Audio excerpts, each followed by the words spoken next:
Brazil বনাম প্যারাগুয়ের ম্যাচের ফলাফল ফাঁস করলো জ্যোতিষীবিরা। কোপা আমেরিকার বাঁচা মরা লড়াইয়ে মাঠে নামতে যাচ্ছে ব্রাজিল। গ্রুপ পর্বে নিজেদের দ্বিতীয় ম্যাচে ব্রাজিলের প্রতিপক্ষ প্যারাগুয়ে। এদিকে নিজেদের প্রথম ম্যাচে কোস্টারিকার বিপক্ষে ড্র করেছে সেলেসাওরা, যার কারণে গ্রুপ পর্বে বাকি থাকা দুটি ম্যাচই গুরুত্বপূর্ণ ব্রাজিলের জন্য। গ্রুপ চ্যাম্পিয়ন হয়ে কোয়ার্টার ফাইনাল নিশ্চিত করার জন্য এই দুই ম্যাচে জয় ভিন্ন কোনো বিকল্প নেই ব্রাজিলের সামনে। গ্রুপ পর্বে নিজেদের দ্বিতীয় ম্যাচে আগামী 29 জুন প্যারাগুয়ের বিপক্ষে মাঠে নামতে চলেছে পাঁচবারের বিশ্ব চ্যাম্পিয়নরা। 29 জুন বাংলাদেশ সময় সকাল 7টায় প্যারাগুয়ের মুখোমুখি হবে দড়িবালের শিষ্যরা। এর আগে ব্রাজিল ও প্যারাগুয়ে মুখোমুখি হয়েছে 83 বার। এই 83 বার মুখোমুখি লড়াইয়ে ব্রাজিল জয়ের দেখা পেয়েছে 51 বার, অন্যদিকে প্যারাগুয়ে জয়ের দেখা পেয়েছে 13 বার। বাকি 19টি ম্যাচ ড্র করেছে দুই দল।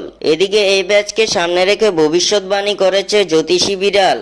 ম্যাচের আগে ফলাফল ফাঁস করেছে জ্যোতিষী বিড়াল। জ্যোতিষী বিড়ালের সামনে ব্রাজিল ও প্যারাগুয়ের পতাকা রাখা হয়েছিল, যেখানে জ্যোতিষী বিড়াল বেছে নিয়েছে ব্রাজিলকে। খেলার আগেই জ্যোতিষী বিড়াল জানিয়ে দিয়েছে প্যারাগুয়ের বিপক্ষে জিতবে ব্রাজিল।